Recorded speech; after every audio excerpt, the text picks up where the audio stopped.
led by the National Geographic, before 1800, approximately 94% of the population lived in rural areas. By the 1900s, the number dropped to 60% and continued to decline.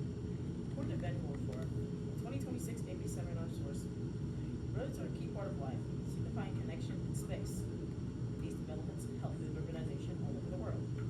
Despite the benefits of urbanization, builders don't take into account real factors, climate and history. Humans are social creatures, and urbanization can support these social interactions, exemplified by Jennifer Ferreira et al. Another 2026 AP source, AP seminar systemic source, proclaimed that coffee shops are a person's third place for social connection. Likewise, memories are made and cherished by the community, and urbanization put that at a risk of collapse. This leads me to my research question. To what extent should urbanization be extended to communities? To answer this question, the environment must be taken into consideration. Urbanization inadvertently causes environmental changes that alter ecosystems. According to Wagner Zipper et al., researchers for the U.S. Department of Agriculture Forest Service, population increase can place extraordinary demand for natural resources in an ecosystem. For example, over 13 million hectares of forest are converted for human use, such as agriculture and urban use annually. Likewise, hydrologically, urbanization creates a condition called urban stream syndrome, where storm runoff resulting from impervious surfaces of urbanization changes to stream flow. The stark disruption significantly changes the environment, disturbing the delicate balance of nature. Narrowing on the issue, Goldfarb discusses the impact of roads with an ecological and societal perspective. To humans, roads connect us, but to wildlife, roads kill more than any other man-made detriments. With road networks, humans are largely connected, but due to how it's constructed, it pushed nature into both derogatory and ecological changes. This, in addition to Zipper et al. Statements exemplifying the deforestation and fragmentation of lands to degradation and creates a forest edge habitat, that can result from road construction. This exposes the damages that humans put in the environment as a result. Social standpoints must also be considered. Urbanization in communities causes severe social changes. Inherently Frank, a member of the Faculty of Business Administration and Management at Kampala International University, Uganda, defines urbanization, referred to as rural-urban migration, as a gradual process that expands an area over time. This turns a rural setting into an economic, political, social, and culturally strong urban environment. However, when the process becomes rapid, the urban growth leads to unforeseen issues, disrupting socioeconomic balance and fostering social deaths. As attested to by Karuki Murakami's first-hand statements, sourced from the 2026 AP Seminar Stimulus, he describes the urbanization of his hometown after a devastating earthquake in 1995. To Murakami, it used to be a great place to grow up. However, upon arrival, he felt a deep sense of loss, seeing that his hometown was erased. He stated that the reconstruction of some awful violence had ruined the town. His testimony evokes a deep sense of nostalgia and loss.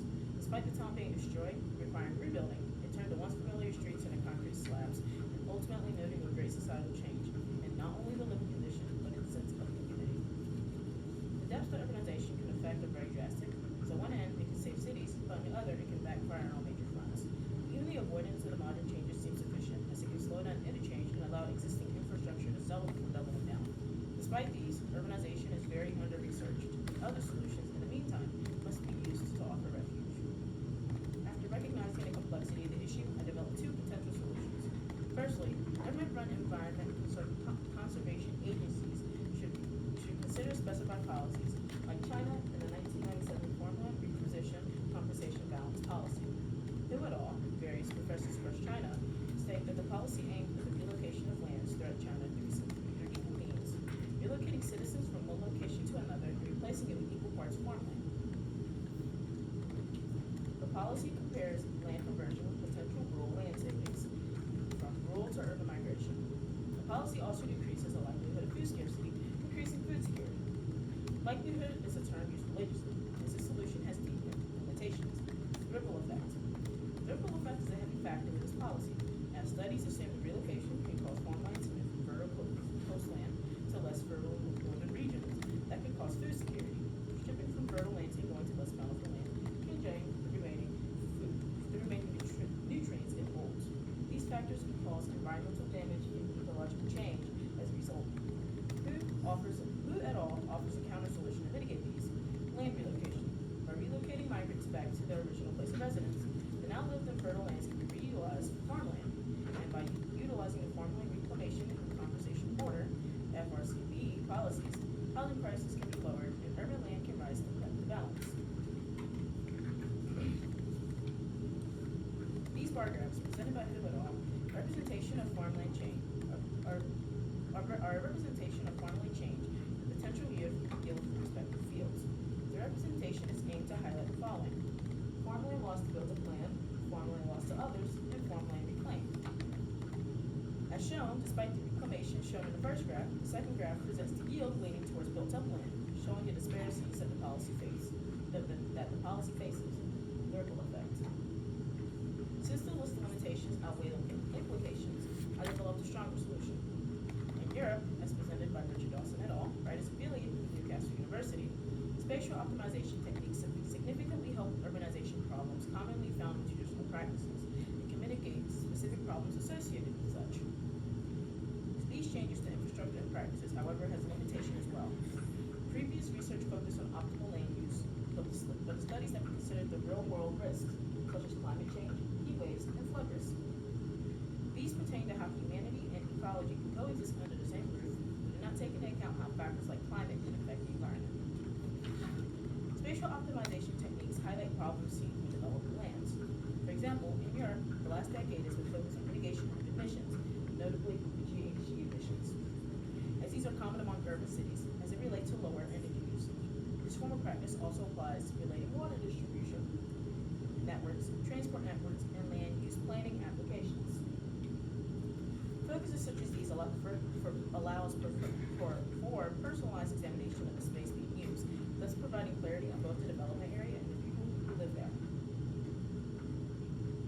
Ultimately, the problem is causing urbanization to supersede consideration. Without changes made to policies and practices, humanity can see a decline in our personal lives and the environment in which we reside.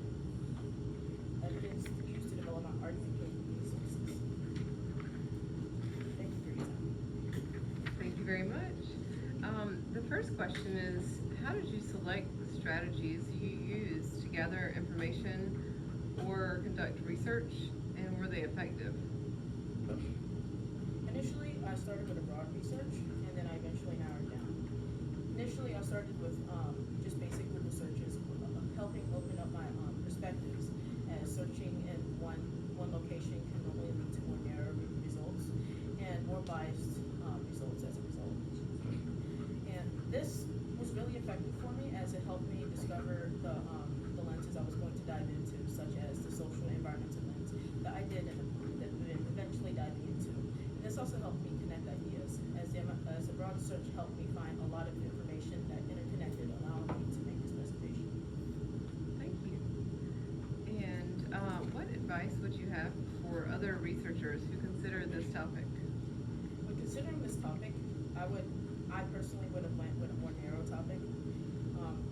It's a very, very broad topic that can apply to many different things, and there's different utilizations of urbanization as a whole anyway, so going with a more narrow approach can help you find better information that can support your claims. If you're going to be generalized, however, you gotta make sure they connect to the same idea. Again, there's different utilizations for urbanization, and so you cannot connect one source to another if they do not correlate. And so so as long as you secure